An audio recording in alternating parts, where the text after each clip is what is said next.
उनका सम्मान देना चाहते हैं, उनको उनका बकाया देना चाहते हैं।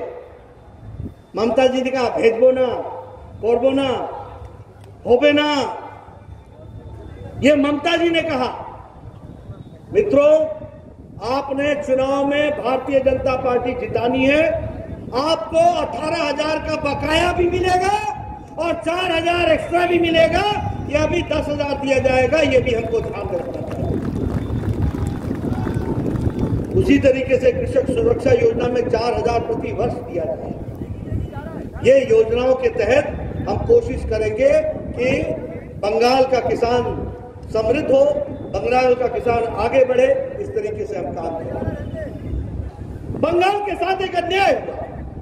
13 फाइनेंस कमीशन में आपको 1,32,00,000 करोड़ दिया गया। जब मोदी जी की सरकार आई तो आपको 4,48,000 करोड़ 48 लाख करोड़ दिया गया, 4 गुना ज्यादा दिया गया बंगाल की विकास के लिए। रेलवे प्रोजेक्ट्स के लिए 48,000 करोड़ रुपए दिया गया। 3 सोलर पार्क बने हावड़ा में, मधुग्राम में और न्यू टाउन में। इस तरीके से विकास की एक नई कहानी मोदी जी ने यहां पर रचने की कोशिश की है और उसको विकास को आगे बढ़ाया है। हाईवेज के लिए कलकत्ता से लेकर के सिलीगुड़ी तक नेशनल हाईवे को आगे बढ़ाने के लिए उसके लिए 25,000 करोड़ रुपए अलग से दिए गए। ईस्ट कोस्ट के लिए, जिसमें खड़गपुर से विजयवाड़ा तक ईस्ट कोस्ट बनेगा, ईस्ट कोस्ट का रोड बनेगा, ईस्ट कॉरिडोर बनेगा। इस कॉरिडोर के लिए आपको व्यवस्था की गई। ईस्ट वेस्ट कॉरिडोर के लिए भूसावल से लेकर के खड़गपुर से दानकुनी तक इसको भी विकास करने का, विकसित करने का काम किया गया। ये सारे काम इसलिए किए गए ताकि बंगाल का विकास हो सके, बंगाल आगे बढ़े। मित्रों, जब मैं तुषार मजुमदार जी के लिए यहां आया हूं तो मैं बताना चाहता हूं कि ये एक अच्छे कार्यकर्ता, एक अच्छे नेता, और ये राजनेता ही नहीं है, ये समाज सेवक भी हैं, होम्योपैथिक डॉक्टर भी हैं और गरीबों की सेवा करते रहे। ये बात हमको समझनी चाहिए। ये सामाजिक कार्य में अच्छी तरीके से जुड़े हुए हैं और इन्होंने कोशिश की है कि इस इलाके के विकास में अपना योगदान करें। मैं आपसे ये निवेदन करने आया हूं, इनके नेतृत्व में प्रधानमंत्री किसान सम्मान निधि लागू होगी, 18,000 रुपए बकाया दिया जाएगा और साथ में 4,000 रुपए और भी दिया जाएगा। इस तरीके के इनकी योजनाओं को हम आगे बढ़ाएंगे। उसी तरीके से जो आयुष्मान भारत है उसको भी लागू किया जाएगा। उसी तरीके से इलाके के विकास के लिए काम किया जाएगा। सड़कें नहीं बनेंगी, घर घर पानी पहुंचे, निर्मल जल पहुंचे, जल जीवन मिशन के तहत काम होगा। इस बात को हमको समझना चाहिए।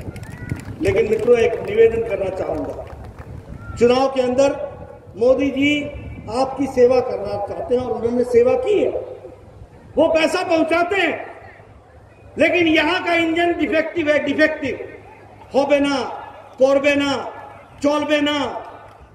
अब ऐसे चौलबे ना को चलता करो, होबे ना को बोलो होबे होबे होबे। और उसके लिए तुषार मजुमदार चाहिए हमारे। तुषार मजुमदार जी को चुनाव जिताइए, इनको भेजिए, डबल इंजन की सरकार लगाइए, ऊपर से पैसा है, नीचे जमीन पर लगे। इस बात की हमको चिंता करनी है। बोलिए, आप करेंगे ना? करेंगे ना? होबे ना? होबे होबे होबे। मित्रों, आप लोगों ने हमारी बात सुनी। इतनी धूप में की उपस्थिति, इतनी धूप में देख रहा हूं, ये इस बात को दर्शा रही है कि आपने इस चुनाव में तुषार जी को अपना आशीर्वाद देने का मन बना लिया है। यह बात स्पष्ट रूप में मुझे दिखने को दिख रही है।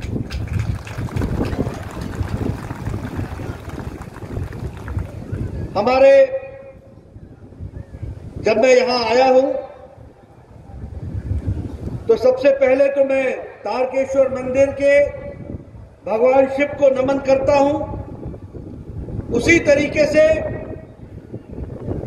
हमारे भारतीय पुनर्जागरण में हमारे महान नेता राजा राम मोहन राय जी को भी नमन करता हूं। और साथ ही साथ अभी अभी जो होली का पर्व हुआ है उसके लिए आपको होली की शुभकामनाएं भी देता हूं।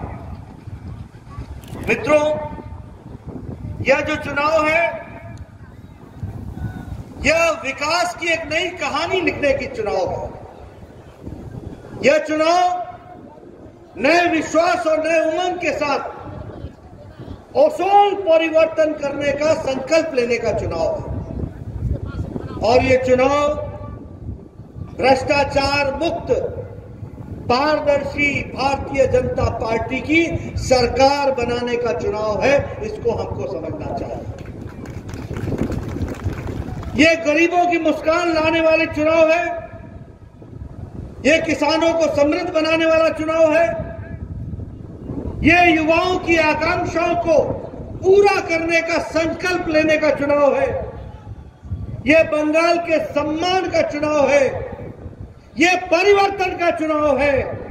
और ये बंगाल को सोनार बंगाल बनाने का चुनाव है। इस बात को हमको समझना चाहिए।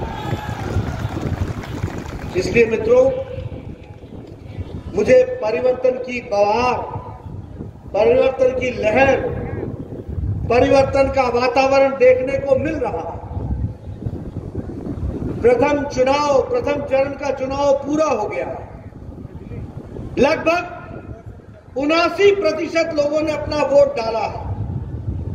और जब 79% वोट बंगाल में, जहां ममता जी ने भय का वातावरण बनाया था, जहां ममता जी ने आतंक का वातावरण बनाया था, जहां टीएमसी के गुंडों ने प्रजातंत्र को दबाने की कोशिश की थी, वहां अगर चुनाव में 79% लोग वोट डालते हैं तो यह तय हो जाता है कि बदलाव करने का बंगाल की जनता ने संकल्प ले लिया है। इस बात को हमको समझना चाहिए।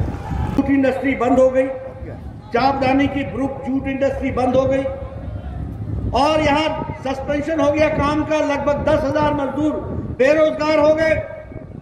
ममता जी कहती थी कि मैं डनलप इंडस्ट्री को लात मार करके खुलवा दूंगी। बोला था कि नहीं बोला था? बोला था कि नहीं बोला था? 10 साल गुजर गए, कहां चली वो लात और कहां खुला वो दरवाजा। वो समय गुजर गया। उन्होंने जनता के साथ धोखा दिया। अब समय यह है कि आप ऐसी पार्टी को सबक सिखाइए और भारतीय जनता पार्टी का कमल खिलाइए। यहां से तुषार को जिता करके भेजिए। इस बात के लिए हमको संकल्प लेना चाहिए।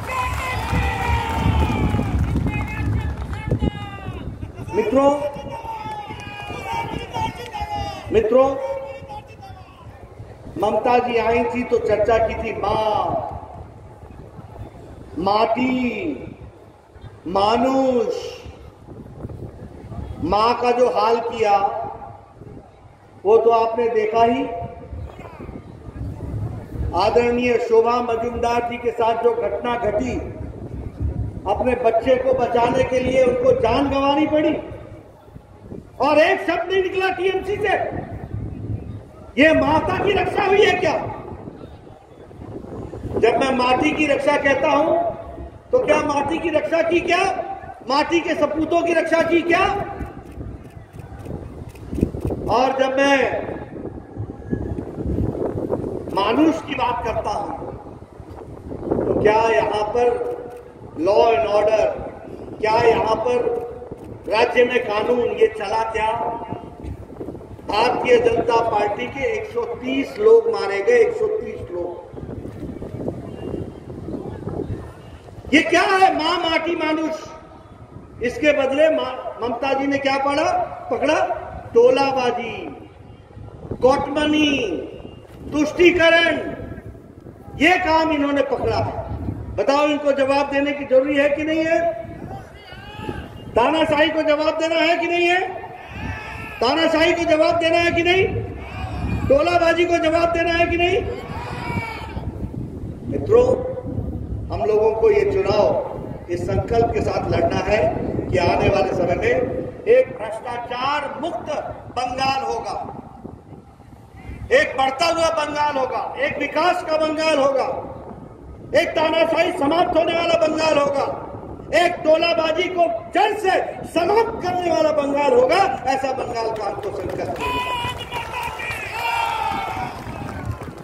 अभी कहा गया, ममता जी आजकल कहती है कि हम गरीबों में अनाज देंगे, अनाज बांटेंगे।